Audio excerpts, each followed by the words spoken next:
Hello dear student, how are you. स्वागत है आप सभी का समष्टि अर्थशास्त्र का डे 2, जिसमें आज हम लोग समष्टि अर्थशास्त्र का यूनिट नंबर 1 और उसका हम लोग पार्ट यानी कि एक्सरसाइज या चैप्टर नंबर 16 करने वाले हैं। यानी हम आप लोगों को पहले के सिलेबस में बताए थे कि हम लोगों का समष्टि अर्थशास्त्र में जो सिलेबस है उसमें 5 यूनिट है। उस 5 यूनिट में हम लोगों का जो सबसे पहला यूनिट है पढ़ने के लिए, उस यूनिट का आज हम लोग चैप्टर नंबर 2 करने वाले हैं, जिसमें हम लोग आय का चक्रीय प्रवाह को करने वाले हैं। और ये चैप्टर एग्जाम के पॉइंट ऑफ व्यू से बहुत इंपॉर्टेंट है, क्योंकि इस चैप्टर से कई सारे क्वेश्चंस ऐसे हैं जो आप लोगों को एग्जाम में पूछे जा चुके हैं। आर्ट्स वालों को भी, कॉमर्स वालों को भी, साइंस वालों को भी, बिहार बोर्ड वालों को भी और झारखंड बोर्ड वालों को भी। तो आप लोगों को ये पूरा वीडियो ध्यान से देखना है, अच्छे से देखना है और एकदम इजी वे में पूरा का पूरा आय के चक्रीय प्रवाह के कॉन्सेप्ट को मैं आप लोगों को करवाऊंगा, जिसमें से आप लोगों को कोई भी कंफ्यूजन या कोई भी डाउट नहीं रहेगा। ठीक है, चलो आओ वीडियो में आगे बढ़ते हैं और स्टार्ट करते हैं हम लोग।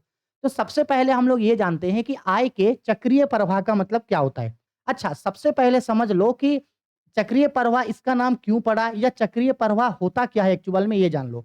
अगर कोई भी ऐसा चीज है जो कंटिन्यू चल रहा है, कंटिन्यू चल रहा है, कंटिन्यू चल रहा है, कंटिन्यू चल रहा है, हमेशा चल रहा है, चल रहा है, चल रहा है, चल रहा है, चल रहा है, चल रहा है, वो रुकने वाला नहीं है, ना तो उसका कभी एंड होने वाला है, ना वो कभी अंत होगा, वो हमेशा चलते रहेगा। कोई भी चीज अगर कंटिन्यूअसली चलता रहता है तो उसी को बोला जाता है चक्रीय प्रवाह। अब आय का चक्रीय प्रवाह का मतलब होता है कि आय का प्रवाह होते रहेगा।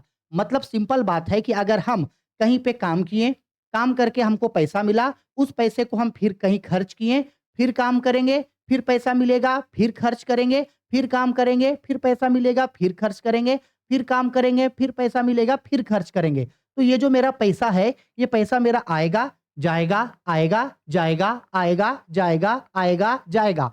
इसी को हम लोग बोलते हैं आय का चक्रीय प्रवाह। ठीक है, अब देखो और ध्यान से और अच्छे से समझना। ठीक है सर, आय का प्रवाह का मतलब है आय आएगा, जाएगा, आएगा, जाएगा। चक्रीय प्रवाह इसका नाम क्यों पड़ा? क्योंकि ये कंटिन्यूअसली सर्कल में चलेगा। किसमें चलेगा? सर्कल में। देखो हम ध्यान से अच्छे से हम समझाने का कोशिश कर रहे हैं।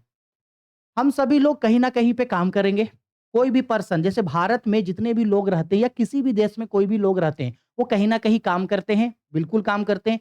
चलो मान लो वो जहां भी काम कर रहे हैं, वो वहां वस्तुओं तथा सेवाओं का उत्पादन कर रहे हैं। वस्तुओं तथा सेवाओं का क्या कर रहे हैं? वहां उत्पादन कर रहे हैं, किए। अब कोई पर्सन जहां पे काम किया है, वहां से काम करके उसको पैसा मिलेगा, यानी काम करके उसको किस चीज का प्राप्ति होगा? आय का प्राप्ति होगा। हम अगर कहीं पे काम किए, किसी चीज का उत्पादन किए, किसी फैक्ट्री में काम किए, वहां से हमको किस चीज का प्राप्ति होगा? आय का। और जो हमको पैसा मिला है, हम वो पैसा फिर चीजों में खर्चा भी तो करेंगे। यानी हमको जो पैसा मिला है, उन पैसे को हम व्यय भी तो करेंगे, उन पैसे को हम कहीं खर्च भी तो करेंगे। पैसा मिला, पैसा को खर्च करेंगे किन चीजों में? उत्पादन में। फिर उत्पादन करेंगे, फिर पैसा मिलेगा, फिर खर्च करेंगे, फिर उत्पादन करेंगे, फिर पैसा मिलेगा, फिर खर्च करेंगे। ये कंटिन्यू चलते रहेगा। कोई भी आदमी कहीं काम करेगा, पैसा मिलेगा, फिर खर्चा करेगा, फिर काम करेगा, फिर पैसा मिलेगा, फिर खर्चा करेगा, फिर काम करेगा, फिर पैसा मिलेगा और फिर खर्चा करेगा। तो इसी टाइप का जो है वो अर्थशास्त्र में पूरा जो हम लोगों का उत्पादन है, उत्पादन, आय और व्यय, ये हमेशा क्या होता है? चलते रहता है, चलते रहता है, चलते रहता है। इसी चीज को हम लोग आय का चक्रीय प्रवाह बोलते हैं। ठीक, देखो, आय के चक्रीय प्रवाह से आशय अर्थव्यवस्था में उत्पादन, आय तथा व्यय का निरंतर प्रवाह से होता है। आय का चक्रीय प्रवाह अर्थव्यवस्था में धन के प्रवाह को बताता है। यह दर्शाता है कि परिवार किस तरह से फार्मों से माल और सेवाएं खरीदते हैं, जिनके लिए वे फार्मों के लिए काम करके उनसे अर्जित आय का उपयोग करते हैं। मतलब कोई लोगों का समूह या लोग फार्म में काम करता है, काम करके पैसा मिलता है, फिर उन्हीं पैसों को उन्हीं चीजों को खरीदने में खर्च करता है, फिर काम करता है, फिर पैसा मिलता है। जैसे मान लो अगर हम कहीं पे काम कर रहे हैं, काम करके हमको पैसा मिलेगा, फिर हम वस्तुओं तथा सेवाओं के उत्पादन में ही पैसा को खर्च कर देंगे। हमको कपड़ा खरीदना है, हमको खाने पीने का सामान खरीदना है, हमको मोबाइल फोन खरीदना है, टीवी खरीदना है, गाड़ी खरीदना है, पैसा खत्म, फिर काम करेंगे, फिर पैसा मिलेगा, फिर हम उस पैसे को खर्च करेंगे और ये कंटिन्यू चलता रहता है। और यही कारण है कि ये हमेशा चलता रहता है। इसका ना तो कोई अंत है और ना ही इसका कोई आरंभ है। ये हमेशा चलता रहता है, चलता रहता है, चलता रहता है। इसीलिए इसको आय का चक्रीय प्रवाह बोला जाता है। ये हमेशा चलता रहेगा। क्लियर है मेरा बात? आय का चक्रीय प्रवाह का मतलब, ठीक है, आय आना जाना।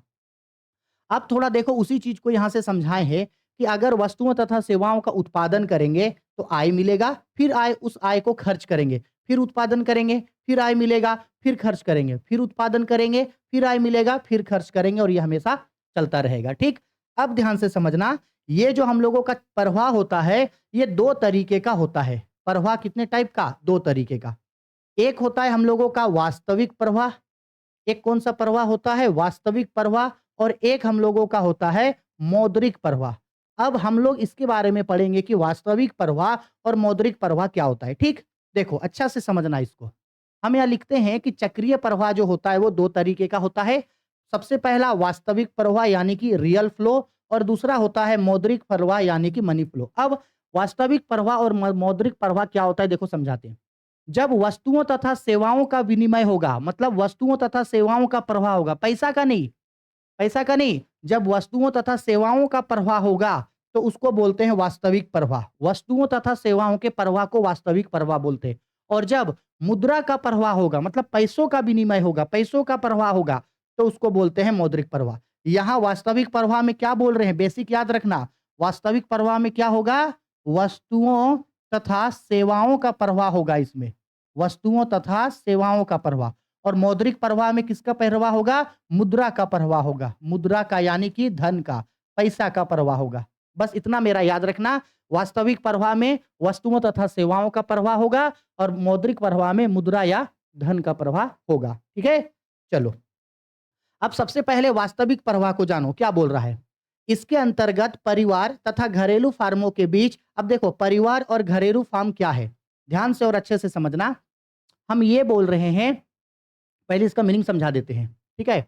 इसके अंतर्गत परिवार तथा घरेलू फार्मों के बीच वस्तुओं एवं सेवाओं का प्रवाह होता है। सबसे इंपॉर्टेंट चीज, वस्तुओं और सेवाओं का प्रवाह हो रहा है, होता है। अर्थात परिवार से फार्मों को साधन सेवाएं जैसे भूमि, श्रम, पूंजी आदि एवं फार्मों से परिवार को वस्तुओं या सेवाओं का जो प्रवाह होता है उसे ही वास्तविक प्रवाह कहते हैं। इसके अंतर्गत वस्तुओं और सेवाओं का आपसी विनिमय होता है और मुद्रा का प्रयोग विनिमय हेतु नहीं किया जाता है। मतलब इसमें मुद्रा का प्रयोग नहीं करेंगे, वस्तुओं तथा सेवाओं का विनिमय होता है। इसमें वस्तु तथा सेवा का विनिमय होता है। आया समझ में? अब देखो इसको ध्यान से समझना। हम ये बोल रहे थे कि परिवार और घरेलू फार्म का मतलब क्या होता है। परिवार का मतलब होता है हम लोग, परिवार के लोग। भारत में हम लोग जो भी लोग रहते हैं ना, हम सभी लोगों को घरेलू लोग बोलते हैं या परिवार। और हम सभी लोग जिस जगह पे काम करते हैं उसको हम लोग बोलते हैं उत्पादक या फार्म। ठीक है? अब देखो इसको समझाते हैं यहाँ पे होगा क्या। थोड़ा ये ड्राइंग उल्टा बन गया है, हम यहाँ पे इस ड्राइंग को सुधार दे रहे हैं, ध्यान से समझना इसको। ये है हम लोगों का परिवार है, ठीक है? परिवार यानी घरेलू परिवार हम लोग हैं, सारे लोग हैं। और ये कोई भी फार्म है या उत्पादक क्षेत्र है। ध्यान से समझना। हम ये एरो गलत हो गया है। हम सभी लोग क्या करेंगे, किसी भी फैक्ट्री में हम सभी लोग अपना उत्पादन का साधन देंगे। उत्पादन का क्या देंगे हम लोग, किसी भी फैक्ट्री में उत्पादन का हम लोग साधन देंगे। उत्पादन का साधन मतलब श्रम हो गया, भूमि हो गया, पूंजी हो गया, उद्यम हो गया, हम सभी लोग काम करेंगे। और जब हम लोग फैक्ट्री में या किसी उत्पादक के यहाँ काम किए तो बदले में वो हमको पैसा नहीं दिया। काम करने से हम लोगों को वहां वस्तुओं तथा सेवाओं का विनिमय हुआ। मतलब वहां से वस्तुओं तथा सेवाओं का क्या हुआ, उत्पादन हुआ। हम लोगों को किस चीज का प्राप्ति हुआ, वस्तुओं और सेवाओं को। यानी कि फार्म को, जो परिवार क्षेत्र है वहां से साधन सेवाएं मिलता है और परिवार को उत्पादक या फार्म से जो है वो वस्तुओं एवं सेवाओं की प्राप्ति होती है। देखो यहाँ पैसा का जिक्र नहीं हुआ, पैसा का जिक्र नहीं हुआ। परिवार और फार्मों के बीच वस्तुओं तथा सेवाओं का, देखो यहां भी वस्तु तथा सेवा है, यहां भी वस्तु तथा सेवा है, इन दोनों के बीच विनिमय हुआ। इसको हम लोग बोलते हैं आपका वास्तविक प्रवाह, जिसमें मुद्रा का प्रवाह नहीं होता है। आया मेरा बात समझ में? हो गया? ठीक है, चलो आगे बढ़ते हैं। नेक्स्ट, मौद्रिक प्रवाह क्या होता है। तो सिंपल बात है, उसी क्वेश्चन को अगर हम पलट दे, उसी क्वेश्चन को पलट दे कि यानी जो परिवार है, जो क्या है, परिवार है, और जो उत्पादक क्षेत्र है, जब इन दोनों के बीच मुद्रा में विनिमय हो जाए, किसका विनिमय हो रहा है, मुद्रा के आधार पे विनिमय हो रहा है, तो उसी को बोलते हैं मौद्रिक प्रवाह। देखो मौद्रिक प्रवाह के अंतर्गत परिवार तथा घरेलू फार्मों के बीच मुद्रा का प्रवाह होता है।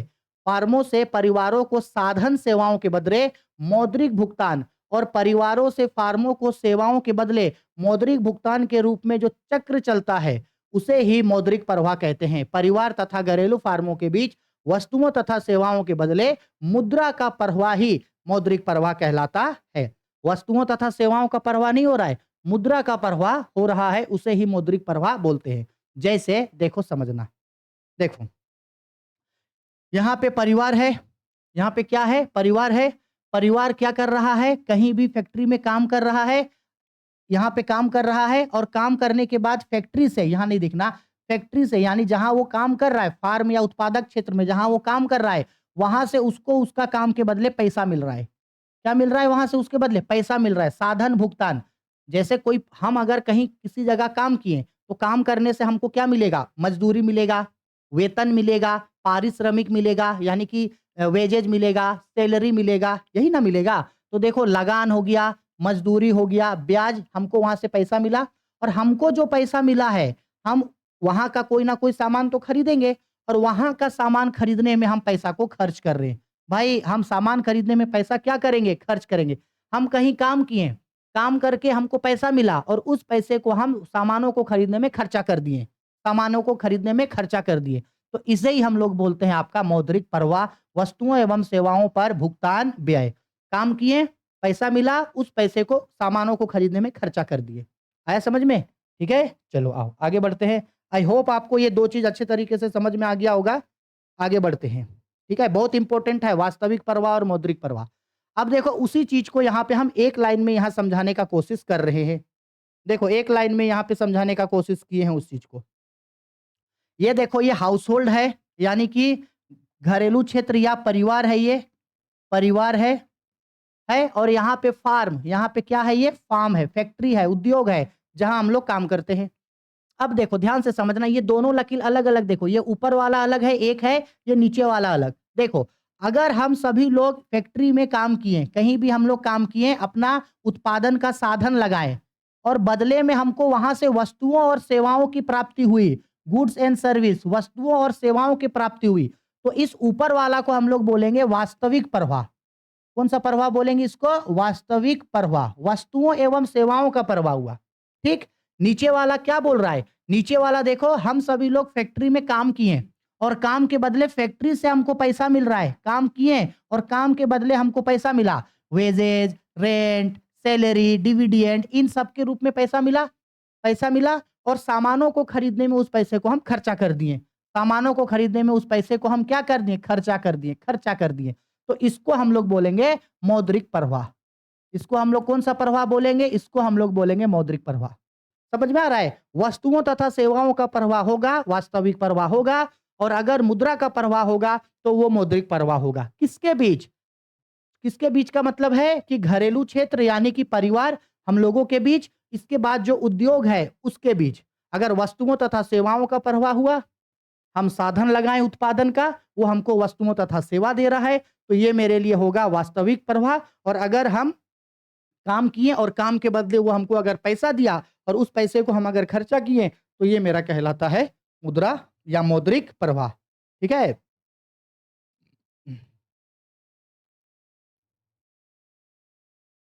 चलो आगे बढ़ते हैं नेक्स्ट। अब आते हैं अर्थव्यवस्था के 4 क्षेत्र। ये बहुत इंपॉर्टेंट है, भाई मोस्ट इंपॉर्टेंट है। अर्थव्यवस्था के 4 क्षेत्र, मोस्ट इंपॉर्टेंट है ये। किसी भी अर्थव्यवस्था के मुख्यतः 4 क्षेत्र होते हैं। अगर हम बात करें ना कि एक जो हम लोगों का अर्थव्यवस्था है, यानी कि अगर हम भारत का पूरा अर्थव्यवस्था के बारे में बताएँ, तो भारत का अर्थव्यवस्था 4 चीज़ों से मिलकर के बना है। सबसे पहला होता है परिवार क्षेत्र, याद रखना सबसे पहला क्षेत्र क्या होता है? परिवार क्षेत्र, जिसको कंजम्पशन भी बोलते हैं, सी। परिवार क्षेत्र यानी कि कंजम्पशन यानी सी, परिवार है। दूसरा होता है हम लोगों का उत्पादक क्षेत्र यानी कि फार्म, जिसको आई यानी कि इन्वेस्टमेंट या इंडस्ट्री बोलते हैं। तीसरा होता है सरकारी क्षेत्र, जिसको गवर्नमेंट बोलते हैं यानी कि जी। इसके बाद चौथा होता है विदेशी क्षेत्र, जिसको बोलते हैं आयात माइनस निर्यात यानी कि एक्सपोर्ट माइनस इंपोर्ट। आयात माइनस निर्यात यानी कि एक्सपोर्ट माइनस इंपोर्ट। ये 4 क्षेत्र मेरा होता है किसका? अर्थव्यवस्था का। इसको जरूर याद रखना। अर्थव्यवस्था का 4 क्षेत्र होता है। सबसे पहला परिवार क्षेत्र, सबसे पहला परिवार क्षेत्र, दूसरा होता है आपका पहला परिवार क्षेत्र, दूसरा उत्पादन क्षेत्र, तीसरा सरकार और चौथा होता है विदेशी। यानी कि विदेश क्षेत्र, हमारे देश हमारे देश को छोड़ के दूसरा देश। ये 4 क्षेत्र होता है किसी भी अर्थव्यवस्था का, ठीक है? याद रखना इसको, मोस्ट इंपोर्टेंट है। चलो, अब ध्यान से समझते हैं आय के चक्रीय प्रवाह का क्षेत्रीय मॉडल। अब देखो, क्या होता है, ये जितने भी 4 क्षेत्र हैं, 4 क्षेत्र कौन-कौन? परिवार, 4 क्षेत्र में कौन-कौन आया? परिवार आया, उत्पादन क्षेत्र आया, उत्पादन क्षेत्र यानी कि फार्म हो गया, ठीक है? तीसरा हो गया आपका सरकार और चौथा हो गया आपका विदेश, यानी कि हमारे देश को छोड़ के दूसरा देश। ये 4 सेक्टर है, ये 4 क्षेत्र है। अब बताते हैं इन चारों क्षेत्रों के बीच वस्तुओं तथा सेवाओं का विनिमय होता है, मतलब इन सभी लोगों के बीच वास्तविक और मौद्रिक प्रवाह होगा। आपस में ये लोग चीजों को लेन-देन करेगा, प्रवाह होगा हम सबका आपस में क्या होगा? लेन-देन। तो ये जितने भी अर्थव्यवस्था के क्षेत्र हैं, इतने जितने भी इन लोगों में चक्रीय प्रवाह होता है, उसको 3 कैटेगरी में बाँट दिया है। कितने कैटेगरी में? 3 कैटेगरी में बाँट दिया है। सबसे पहला 2 क्षेत्रीय मॉडल, दूसरा होता है 3 क्षेत्रीय मॉडल और तीसरा होता है 4 क्षेत्रीय मॉडल। याद रखना, 2 क्षेत्रीय मॉडल, 3 क्षेत्रीय मॉडल, 4 क्षेत्रीय मॉडल। 2 क्षेत्रीय मॉडल किसको बोलेंगे? अगर 2 लोगों के बीच अगर प्रवाह हो रहा है, कौन-कौन? एक है आपका परिवार, एक है परिवार और दूसरा है उत्पादक क्षेत्र यानी कि फार्म। परिवार और फार्म के बीच अगर प्रवाह हो रहा है, फिर चाहे वो वास्तविक प्रवाह हो रहा है या मौद्रिक प्रवाह, अगर परिवार और फार्म के बीच प्रवाह हो रहा है तो उसको 2 क्षेत्रीय मॉडल बोलेंगे। 3 क्षेत्रीय मॉडल में कौन-कौन आएगा? परिवार भी आएगा, फार्म भी आएगा और प्लस सरकार। परिवार, फार्म और सरकार के बीच अगर प्रवाह हो रहा है तो उसको 3 क्षेत्रीय प्रवाह बोलेंगे और 4 क्षेत्रीय प्रवाह में ये सब आएगा। परिवार, फार्म, सरकार और विदेश।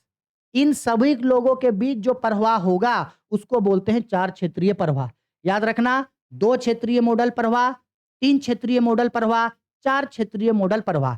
2 क्षेत्रीय मॉडल प्रवाह जब परिवार और जब परिवार क्षेत्र और उत्पादक क्षेत्र यानी फार्म के बीच वास्तविक प्रवाह या मौद्रिक प्रवाह होगा तो उसको हम लोग बोलते हैं 2 स्तरीय मॉडल प्रवाह। 3 में परिवार, उत्पादक क्षेत्र और सरकार के बीच और 4 में चारों के बीच परिवार, उत्पादक क्षेत्र, सरकार और विदेशी। ठीक है? चलो, अब देखो इसी को हम डिटेल्ड में यहाँ समझाने का कोशिश किए हैं। अच्छा से इसका स्क्रीनशॉट लेकर के नोट डाउन करना। 2 क्षेत्रीय मॉडल में घरेलू क्षेत्र यानी कि परिवार आएगा, उत्पादक क्षेत्र यानी कि फार्म आएगा। 3 क्षेत्रीय मॉडल, अच्छा 3 क्षेत्रीय मॉडल को बंद अर्थव्यवस्था भी बोलते हैं। क्यों? समझाते हैं। 3 क्षेत्रीय मॉडल में घरेलू क्षेत्र आएगा यानी परिवार, उत्पादक क्षेत्र यानी सरकार और उत्पादक क्षेत्र यानी कि फार्म और सरकार। सरकार आएगा। इसको बंद अर्थव्यवस्था इसलिए बोलते हैं क्योंकि यहाँ और यहाँ इन दोनों में ही जो प्रवाह होगा वो देश के अंदर होगा। कहाँ होगा? देश के अंदर होगा। ठीक है? इसीलिए इसको बोला जाता है बंद प्रवाह, यानी दूसरे देशों के लिए व्यापार नहीं होगा, दूसरे देशों के साथ कोई भी लेन-देन नहीं होगा। लेकिन जब हम लोग 4 क्षेत्रीय मॉडल में आते हैं तो ये खुला अर्थव्यवस्था बन जाता है। क्यों? क्योंकि हम लोग अपने देश के साथ तो लेन-देन कर रहे हैं अब और साथ ही साथ अब हम लोग विदेशों से भी लेन-देन करेंगे, मतलब विदेशों में भी आयात-निर्यात करेंगे। विदेशों के साथ भी क्या करेंगे? आयात-निर्यात करेंगे। तो इसलिए इसको हम लोग खुला अर्थव्यवस्था बोलते हैं। अब बंद अर्थव्यवस्था, खुला अर्थव्यवस्था क्या है, इसको हम लोग इसी चैप्टर में आगे पढ़ेंगे। अब ध्यान से देखो, हम इसी चीज को और डिटेल में समझाते हुए थोड़ा यहाँ पे उसी चीज को बताने का कोशिश किए हैं। अगर दिखा पाए तो 2 क्षेत्रीय मॉडल में दोनों आता है, घरेलू क्षेत्र यानी परिवार भी आता है और उत्पादक क्षेत्र यानी कि फार्म भी आता है। 3 क्षेत्रीय मॉडल जिसको बंद अर्थव्यवस्था मॉडल बोलते हैं, इसमें घरेलू क्षेत्र भी आएगा, उत्पादक क्षेत्र भी आएगा और सरकार भी आएगा, लेकिन अपने देश के अंदर होगा। 3-4 क्षेत्रीय मॉडल में चारों आएगा, घरेलू क्षेत्र भी आएगा, उत्पादक क्षेत्र भी आएगा, सरकार भी आएगा और फिर विदेशों से भी आएगा। इसलिए इसको खुला अर्थव्यवस्था भी बोला जाता है। ठीक? चलो, अब हम लोग एक-एक करके पढ़ते हैं। 2 क्षेत्रीय मॉडल क्या होता है? 3 क्षेत्रीय मॉडल क्या होता है? 4 क्षेत्रीय मॉडल क्या होता है? जो आप लोगों को एग्जाम में पूछता है, डायरेक्ट क्वेश्चन पूछता है कि 2 क्षेत्रीय मॉडल को बताओ, 3 क्षेत्रीय मॉडल को बताओ, 4 क्षेत्रीय मॉडल को बताओ, डायरेक्ट क्वेश्चन पूछता है। अच्छा, उससे पहले बंद अर्थव्यवस्था और खुली अर्थव्यवस्था, ठीक है, जो अभी हम ऊपर समझा रहे थे।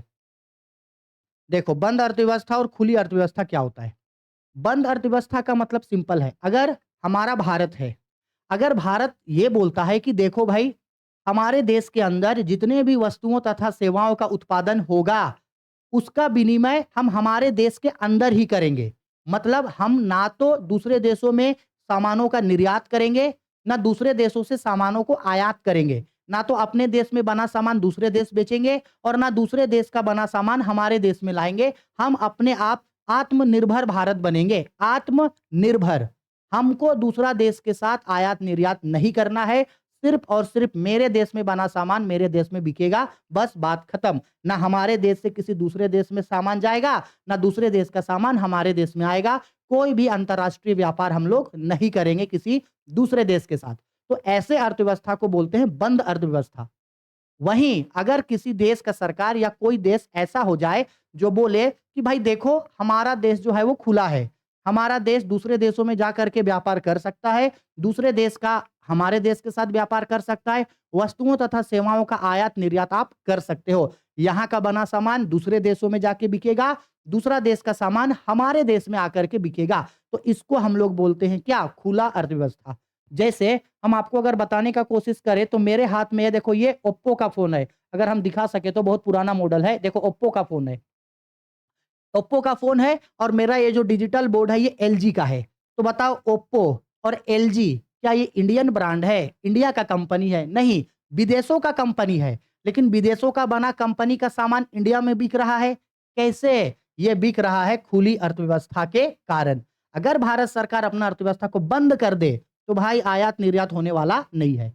आया समझ में मेरा बात? ठीक। तो बंद अर्थव्यवस्था वही होता है, एक बंद अर्थव्यवस्था एक ऐसा देश है जहां अन्य देशों के साथ व्यापार नहीं करता है, यानी कोई आयात या निर्यात की अनुमति नहीं होती है। यह आत्मनिर्भर होने का दावा करता है और इसे अंतर्राष्ट्रीय स्तर पर व्यापार करने की आवश्यकता नहीं होती है।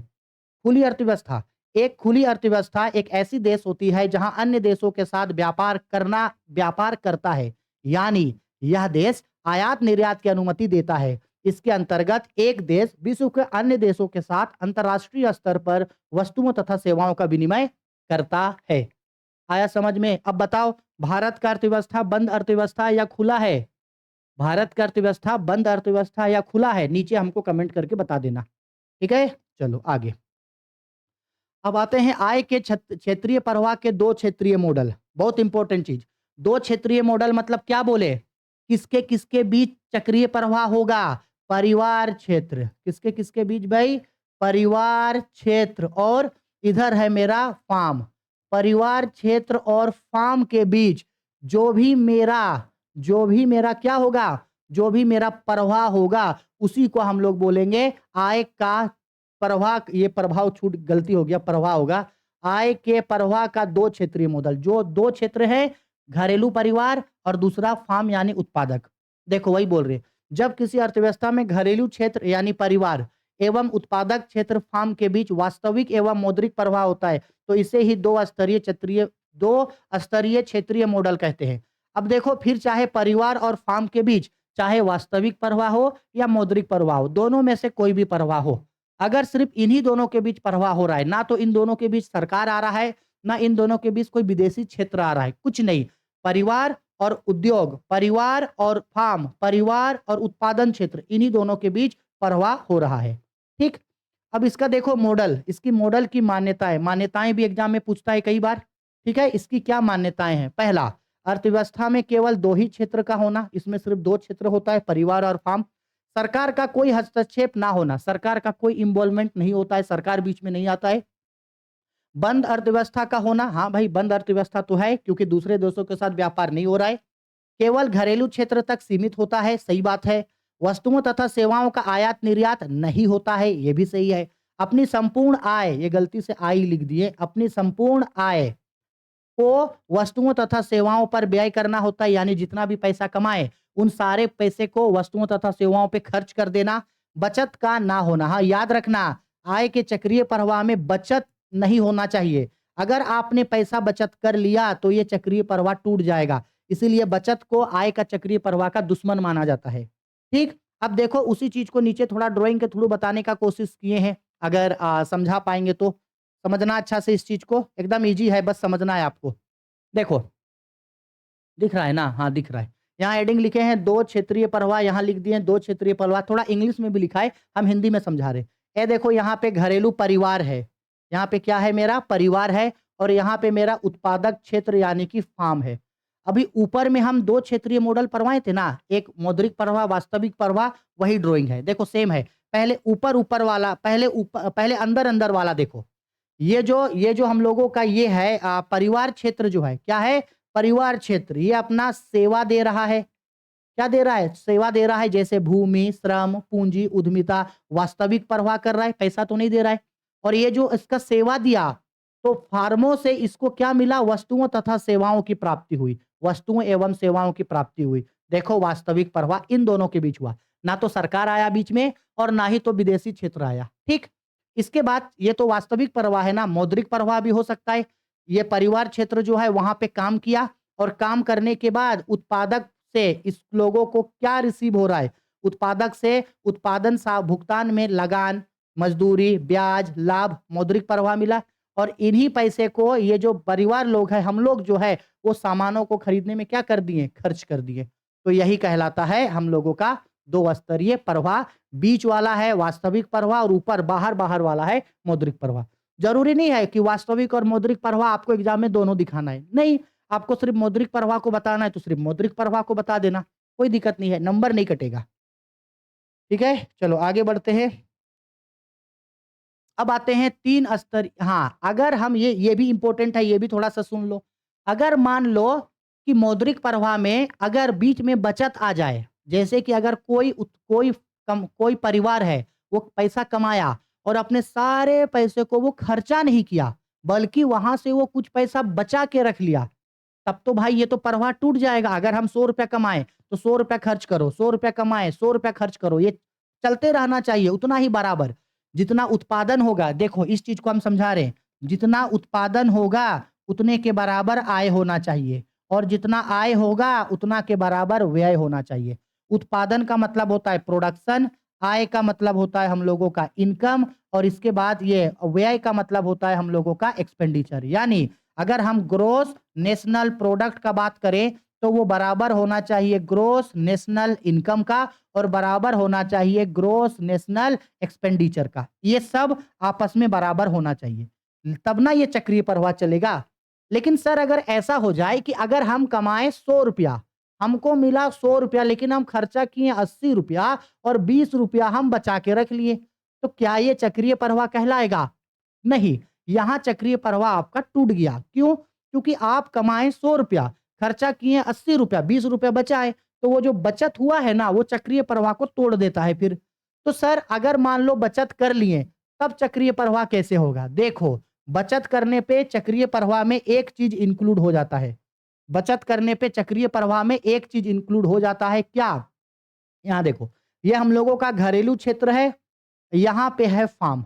अगर मान लो हम लोग फार्म के यहाँ काम किए और फार्म से हम लोगों को पैसा मिला है, देखो ऊपर वाला देखो, फार्म से हम लोगों को क्या मिला? पैसा मिला। लेकिन उस पैसे को हम लोग बचा लिए। अब बचा लेने का मतलब क्या है कि कोई भी पर्सन अगर अपने पैसा बचाता है, तो भाई पैसा वो कहीं न कहीं तो इन्वेस्ट करेगा। हम लोग पैसा को नॉर्मली क्या होता है या तो बैंक में रख देते हैं या तो फिर अपना पैसा को बैंक में ना रख करके हम लोग मुद्रा बाजार में रखते हैं पैसे को। मुद्रा बाजार मतलब होता है कैपिटल मार्केट, ठीक? मुद्रा बाजार मतलब मनी मार्केट या पूंजी बाजार, यानी कि जहां शेयर, डिवेंचर, बॉन्ड सब मिलता है ना, जहां से कोई कंपनी लोन लाता है। हम अगर कोई भी पर्सन ना आज के समय में चाहता है कि हम कहीं पैसा को ऐसे जगह लगाएं जो आने वाले समय में हमको उससे ज्यादा रिटर्न मिले, तो अगर हम पैसा अपने पास बचाए हैं तो वो पैसा को हम चुपचाप लेकर के कहाँ रख देंगे? मनी मार्केट या फाइनेंशियल मार्केट, मुद्रा बाजार या पूंजी बाजार में लगा देंगे पैसा। अब अगर उसमें पैसा लगा दिए तो ये जो मेरा उत्पादक क्षेत्र है वो यहाँ से आके पैसा लोन ले लेगा। तो हो गया ना हम दोनों के बीच प्रवाह। यहाँ क्या था? ऊपर में क्या था? अगर हम 100 का ₹100 कमाए और 100 का ₹100 खर्च कर दिए तो ये डायरेक्ट खर्चा हुआ। लेकिन अगर हम ₹100 कमाएँ और ₹80 खर्च करके ₹20 बचाएँ, तो ये ₹20 हम कहाँ लगाएँगे? मनी मार्केट या फाइनेंशियल मार्केट, कैपिटल मार्केट में, और यहीं से वो बैंक क्या ले लेगा? लोन ले लेगा। मुद्रा बाजार या पूंजी बाजार में लगाएँगे। ठीक है? अगर पूछता है, अगर सेम क्वेश्चन दे दे बचत तथा निवेश के साथ 2 क्षेत्रीय मॉडल बताओ, तो इसको नोट डाउन कर लेना। फुल में फुल नंबर मिल जाएगा आपको। अब आते हैं 3 क्षेत्रीय मॉडल। मोस्ट इंपॉर्टेंट चीज। 3 क्षेत्रीय मॉडल क्या होता है बताओ? 3 क्षेत्रीय मॉडल का मतलब होता है 3 लोगों के बीच मौद्रिक या वास्तविक प्रवाह होगा। किसके-किसके बीच? पहला परिवार, दूसरा फार्म और तीसरा सरकार। तीसरा सरकार। इन तीनों के बीच प्रवाह होगा। फिर चाहे वो वास्तविक प्रवाह हो या फिर चाहे वो मौद्रिक प्रवाह हो। अगर इन तीनों के बीच कोई प्रवाह हुआ है तो उसी को हम लोग बोलते हैं यानी कि 3 चक्रीय या 3 स्तरीय क्षेत्रीय प्रवाह। 3 लोगों के बीच हुआ। जब किसी अर्थव्यवस्था में घरेलू क्षेत्र, उत्पादक फार्म एवं सरकार के बीच वास्तविक एवं मौद्रिक प्रवाह होता है तो इसे ही 3 स्तरीय चक्रीय प्रवाह मॉडल कहा जाता है। इसमें मुख्य रूप से घरेलू परिवार, उद्योग एवं सरकार के बीच आय तथा वस्तुओं का प्रभाव होता है।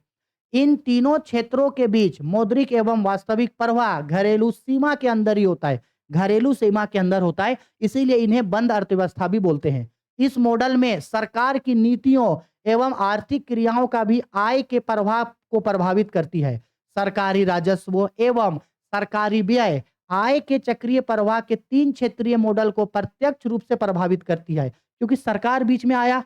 अब सरकार अगर आया है तो सरकार जो भी डिसीजन लेगा, सरकारी बजट है, सरकारी आय है, सरकारी बचत है, सरकारी राजस्व है, सरकारी प्राप्तियां है, सरकारी भुगतान है, वो सारा का सारा चीज इस चक्रीय प्रवाह में इफेक्ट करेगा। सरकार है तो सरकार का चीज इफेक्ट करेगा।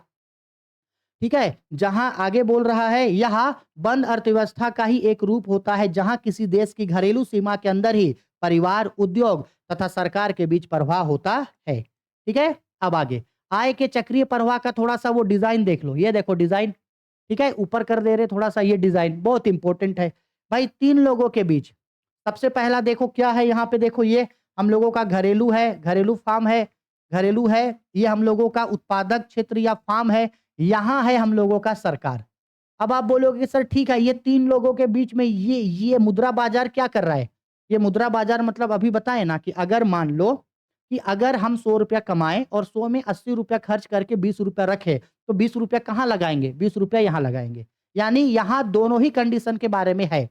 ठीक है, अगर सिर्फ इन तीनों के साथ सिर्फ लेन देन हो रहा है, जितना पैसा कमाया उतना पैसा खर्च कर दिया, तो ये तीनों को दिखाएंगे। और अगर पैसा बचत करके रखे हैं तो ये भी आ जाएगा। ठीक, अब इसका ड्राइंग को समझना। बहुत स्टूडेंट इसका ड्राइंग में बड़ा कंफ्यूजन होता है। ठीक है, देखो क्या होगा। सबसे पहला ऊपर वाला अभी हम छोड़ रहे। सबसे पहला हम लोग चलो करते हैं निवेश वाला, यानी पैसा जो बचत कर लिए हैं उसको क्या करेंगे। देखो ये घरेलू क्षेत्र है, हम लोग हैं, हम लोग अपना पैसा कहाँ पे लगा देंगे? मुद्रा बाजार में। और जरूरत पड़ेगा तो मुद्रा बाजार से हम लोग लोन भी लाएंगे, बचत करेंगे, उधार लेंगे। सेम वही करेगा सरकार भी। सरकार भी अपना पैसा इस बाजार में लगा सकता है और जरूरत पड़े तो सरकार भी यहाँ से पैसा ले सकता है। सेम करेगा फार्म भी, जरूरत पड़ेगा तो पैसा यहाँ लगाएगा, बचत करेगा और जरूरत पड़ेगा तो यहाँ से पैसा लेके चला जाएगा। आया समझ में? इसीलिए दोनों साइड एरो है, बचत उधार, बचत उधार, बचत उधार। हो गया ये बचत का कंडीशन पे। ठीक है, अब देखो क्या होगा। अब सेम बात है और यहाँ पे किस चीज को बताया गया है पता है? मौद्रिक प्रवाह को, वास्तविक प्रवाह को नहीं बताए हैं। वास्तविक प्रवाह करते तो और बड़ा बन जाता है ये, इसलिए सिर्फ मौद्रिक प्रवाह है। मतलब ये मान के चलो कि सरकार, आ, परिवार, उत्पादक क्षेत्र और सरकार, इन सबके बीच मुद्रा का प्रवाह को दिखाया है। देखो क्या है यहाँ पे। हाँ देखो, यहाँ देखो इस एरो को देखना, ये एरो इधर आया, इसका मतलब है उत्पादन साधन मिला परिवार को और परिवार देखो अपना पैसा किसमें खर्च कर दिया? फार्म में खर्च कर दिया। फार्म से पैसा मिला और फार्म को सामान को खरीदने में देखो पैसा को खर्च कर दिया। ठीक, इसके बाद जो भी पैसा मिला था घरेलू क्षेत्र को, अगर उसमें से वो कुछ पैसा बचाया तो इसमें इन्वेस्ट कर देता और अगर नहीं बचाया तो इसको जो भी पैसा मिला है उस पैसे का वो टैक्स पेड कर देगा सरकार को। क्या पेड कर देगा? टैक्स। देखो ये काम किया और काम करके इसको यहाँ से इसको काम करके क्या रिसीव हुआ था? पैसा। इसके बाद वो पैसे को यहाँ पे क्या कर दिया? खर्च कर दिया। इसके बाद अगर कुछ पैसा बचाता तो यहाँ पे वो निवेश कर देता। इसके बाद अगर इसके पास इसको टैक्स भी तो भरना है ना, तो ये देखो ये सरकार को क्या दे दिया? टैक्स दे दिया। अगर सरकार को टैक्स दिया तो कई बार ऐसा भी तो होगा सरकार भी तो कोई हस्तांतरण भुगतान करता है, ट्रांसफर पेमेंट करता है। जैसे सरकार इंदिरा आवास, सॉरी सरकार जो है वो वृद्धा पेंशन देता है, विधवा पेंशन देता है, कोई छात्रवृत्ति का पैसा देता है, कोई पेंशन सरकार देता है ना भाई। जैसे अभी वो मैया सम्मान योजना मिल रहा है सबको 1-1 हज़ार रुपया, उस टाइप का सरकार अगर कोई पेंशन देता है, तो उसी को बोलते हैं हस्तांतरण भुगतान। तो अगर सरकार हस्तांतरण पैसा दिया है, तो पैसा कहाँ आएगा? घरेलू फार्म के पास आ जाएगा। ये पूरा समझ में आ गया यहाँ तक? ठीक। अब समझते हैं ये उत्पादक का सरकार से क्या होगा? देखो, उत्पादक क्या होगा? उत्पादक जिन भी वस्तुओं तथा सेवाओं का उत्पादन करेगा, उसमें इसको भी टैक्स भरना है, तो ये भी सरकार को क्या पेड करेगा? टैक्स पेड करेगा। जैसे घरेलू क्षेत्र टैक्स पेड करता है, वैसे ही कंपनी लोग, उत्पादक भी इसको टैक्स पेड कर देगा। कर दिया टैक्स पेड करने के बाद क्या होगा? सरकार वस्तुओं तथा सेवाओं के लिए इसमें पैसा खर्च करेगा। सरकार को भी जो सामान चाहिए वो भी तो उद्योग से ही ना खरीदेगा। इसके बाद क्या होगा? कई बार सरकार इसको सब्सिडी देता है। सब्सिडी का मतलब होता है अनुदान। कई बार सरकार इसको अनुदान भी देगा।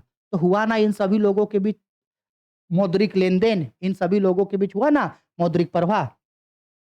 आ गया बात समझ में? ठीक है, अच्छा से इसका स्क्रीनशॉट लेकर के नोट डाउन करके रखना। एक बार, बस एक बार इसको अपने से लिख के पढ़ना, आ जाएगा सब चीज़ समझ में। चलो आगे बढ़ते हैं हम लोग। आय के चक्रीय प्रवाह का 3 क्षेत्रीय मॉडल। 3 क्षेत्रीय मॉडल में 4 क्षेत्रीय मॉडल। 4 क्षेत्रीय मॉडल में क्या आएगा? 4 क्षेत्रीय मॉडल में अब वो भी आ जाएगा। वो भी आ जाएगा का मतलब विदेशी क्षेत्र भी आ जाएगा। परिवार होगा, उत्पादन क्षेत्र होगा, सरकार होगा और विदेशी क्षेत्र। जब इन सभी लोगों के बीच लेन-देन होगा, सभी लोगों के बीच प्रवाह होगा, तो उसी को 4 स्तर आय के चक्रीय प्रवाह का 4 क्षेत्रीय मॉडल बोलते हैं। आय के चक्रीय प्रवाह का 4 क्षेत्रीय मॉडल खुली अर्थव्यवस्था को दर्शाता है। इसके अंतर्गत विदेशी क्षेत्र अथवा शेष विश्व क्षेत्र को भी सम्मिलित किया जाता है। इसके अंतर्गत मुख्य रूप से घरेलू क्षेत्र, उत्पादक, सरकार तथा विदेशी क्षेत्र के बीच वास्तविक तथा मौद्रिक प्रवाह होता है। आया समझ में? उसी चीज को यहाँ पे समझाए हैं, एक बार पढ़ लेना, पढ़ते ही एक बार समझ में आ जाएगा। ठीक है? अब आगे देखो, इसी चीज को ड्राइंग के थ्रू समझा दिए। ऊपर जो ड्राइंग हम लोग अभी समझे थे, उसी टाइप का ड्राइंग है। अगर ये ऊपर वाला इस चीज को हटा दो, इस चीज को हटा दो यहाँ से, हटा दो इसको। चलो ये देखो, इसको हटा दो। लो, इसको हटा देने के बाद बताओ बाकी सब चीज वही है कि नहीं जो इससे पहले पढ़े थे हम लोग? देखो सेम चीज वही है, उससे पहले पढ़े थे वाला, है ना? देखो यहाँ पे काम किए, काम करने से यहाँ से क्या मिला? आय का प्राप्ति हुआ। ये देखो, आय का प्राप्ति हुआ। इसी चीजों को यहाँ क्या कर दिए? खर्चा कर दिए। फार्म, ये जो है हम लोग का घरेलू क्षेत्र, देखो यहाँ है घरेलू क्षेत्र, इसमें पैसा निवेश भी कर सकता है, लगा भी सकता है। सेम वही चीज है, ये 4 लोगों के बीच जो लेन-देन हुआ था। इसके बाद यहाँ बस एक चीज नया क्या आ गया? यहाँ एक चीज नया आ गया मेरा, विदेश क्षेत्र। कौन सा क्षेत्र? विदेशी क्षेत्र। इसका मतलब है, विदेशी क्षेत्र का मतलब क्या है? ध्यान से समझना। विदेशी क्षेत्र का मतलब होता है आपका कि ये फार्म जहां वस्तुओं तथा सेवाओं का उत्पादन करेगा, ये सिर्फ सरकार को माल नहीं बेचेगा, सिर्फ हमको माल नहीं बेचेगा, ये विदेशों में भी जाके माल को बेचेगा। कहां करेगा? विदेशों में भी जाकर के माल को ये बेचेगा और विदेशों से आयात निर्यात करेगा। यानी फार्म विदेशों में भी माल बेचेगा और फार्म विदेशों से भी विदेशों में भी माल बेचेगा और विदेशों से भी माल लाएगा। ठीक ऐसे ही ये जो हम लोग का सरकार है, ये सरकार भी क्या करेगा? सिर्फ हमसे या सिर्फ हमारे अंदर, हमारे देश के अंदर जो फार्म है, सिर्फ उसी से लेन-देन नहीं करेगा, बल्कि दूसरे विश्व के साथ भी वो लेन-देन करेगा।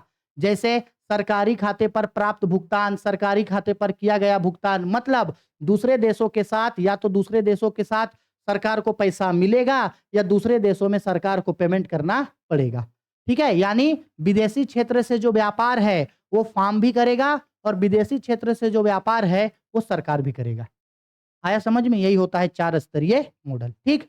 एक बार ड्राइंग को अच्छा से, बस एक बार इत्मीनान से देखना, एक बार इत्मीनान से दिखना, समझ में आ जाएगा। चलो 4 क्षेत्रीय होगा। इसके बाद आय के चक्रीय प्रवाह का रिसाव एवं अंतःक्षेपण। बाप रे, स्पेलिंग गलत हो गया यहाँ। अंतःक्षेपण, अंतःक्षेपण होगा। ठीक है? थोड़ा जहां-जहां अंतःक्षेपण होगा देख लेना। अंतःक्षेपण। आय का रिसाव का मतलब क्या होता है? आय का रिसाव का मतलब क्या? अगर मान लो कोई उपभोक्ता 100 रुपया कमाया और उस 100 रुपया में से वो 80 रुपया खर्च किया और 20 रुपया पैसा वो बचा करके रख लिया।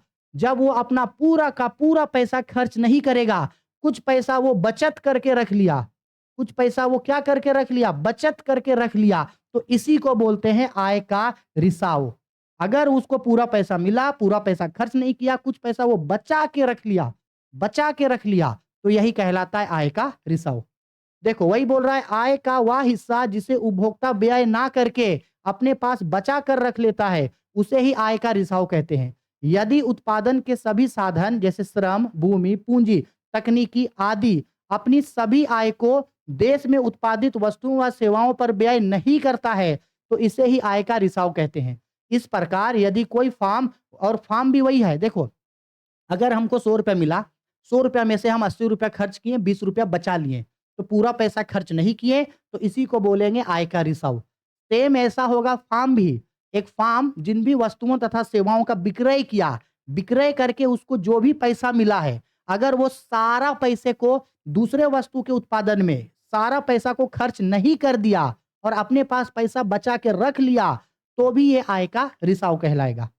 वही बोल रहा है, इसी इसी प्रकार यदि कोई फार्म वस्तुएं बेचकर जिस आय की प्राप्ति करता है तथा उसे आय की संपूर्ण राशि का व्यय वस्तुओं तथा सेवाओं में खरीदने में ना करके अपने पास अवितरित आय या लाभ के रूप में रख लेता है, तो इसे ही आय के चक्रीय प्रवाह का रिसाव कहता है। रिसाव मतलब है कि प्रवाह टूट गया।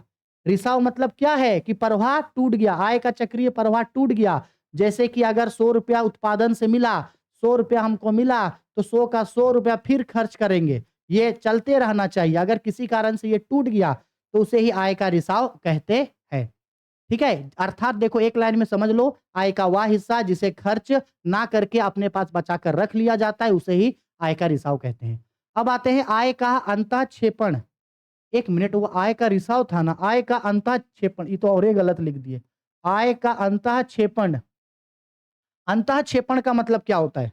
इसका मतलब है कि जो आय का चक्रीय प्रवाह चल रहा था, अगर वहां पे बाहर से कोई पैसा आ गया, बाहर से कोई पैसा आ गया, मतलब जैसे मान लो कि आय का चक्रीय प्रवाह चल रहा था, हम कहीं काम कर रहे थे, काम करके हमको पैसा मिल रहा था, खर्चा कर रहे थे, फिर काम कर रहे थे, पैसा मिल रहा था, खर्च कर रहे थे।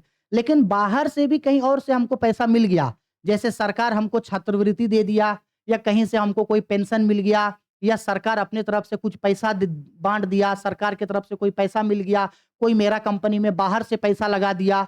तो अगर ये जो आय का चक्रीय प्रवाह चल रहा है, उसमें अगर बाहर से कोई पैसा लगा देता है, या बाहर से कोई पैसा आ जाता है, तो उसे ही बोलते हैं आय का क्षेपण। ठीक है? आय का अंतःक्षेपण। आय का अंतःक्षेपण आय में होने वाली वह वृद्धि है जो चक्रीय प्रवाह में बाहर किसी अन्य स्रोत द्वारा प्राप्त होती है। बाहर से किसी अन्य स्रोत से प्राप्त हुआ। ठीक है?